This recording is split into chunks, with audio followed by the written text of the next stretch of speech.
Dictation number 13. Sir, I now come to the more important part of this bill, which is the heart of the bill, the core of the bill. This is about the rate of tax. I will presently read portions from the Chief Economic Advisor's report. The heart of this bill is what the tax will be. It is not a matter between the Union Finance Minister and the State Finance Ministers. There is a third line to the triangle, that is the people of this country. Every Union Finance Minister wants to maximize revenues. Every State Finance Minister is under pressure to maximize revenues. There is nothing wrong with that. But please remember, we are dealing with an indirect tax. An indirect tax, by definition, is a regressive tax. Any indirect tax falls equally on the rich and poor.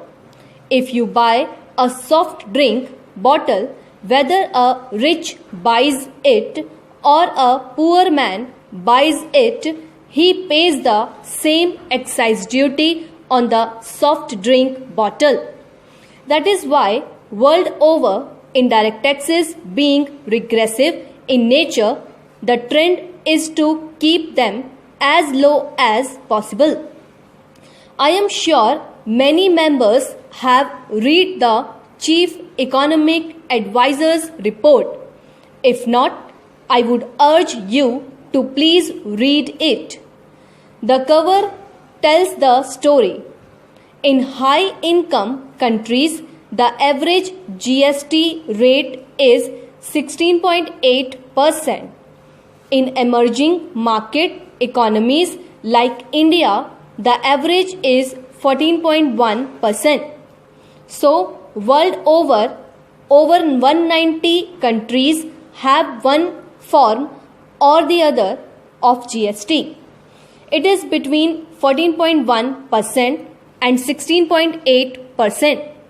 The idea is, being an indirect tax, it should be kept as low as possible. The taxes that fall more on the rich and less on the poor are income tax and corporate tax. Those are the taxes consistent with other goals which the country may have. Those are the taxes which must be of principal sources of revenue. In fact, for many years in this country, there is a complete tax distortion. The collection from indirect taxes is larger than the collection from direct taxes. I think we crossed the line sometime in the year 2006 or 2007. Maybe in 2008 we crossed the line when the collection from direct taxes overtook the collection from indirect taxes, and that remain so even today in our country. In fact, the collection from direct taxes should far outweigh the collection from indirect taxes. So, what do? We need to keep the taxes low.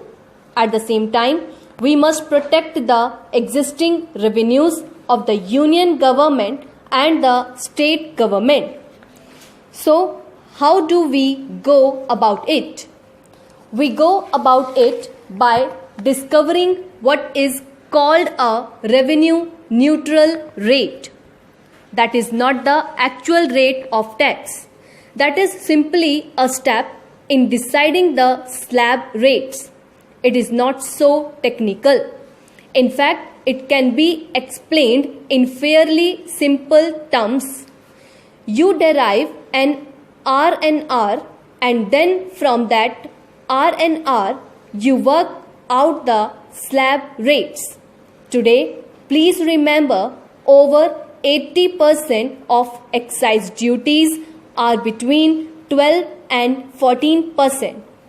Over 56% of VAT is in the range of about 13 to 14%. So, on an average, 70% of the goods have a tax incidence of about 13 to 14%. But there are huge tax losses because of an inefficient collection machinery and a large number of goods escape taxes. They are neither captured by the union, captured by the states, etc., etc. The GST is supposed to be a more efficient tax. If the union captures it, it cannot escape state tax. If the state captures it, it cannot escape union tax. Therefore, it is more efficient. And because it is non-cascading, more people will comply with it.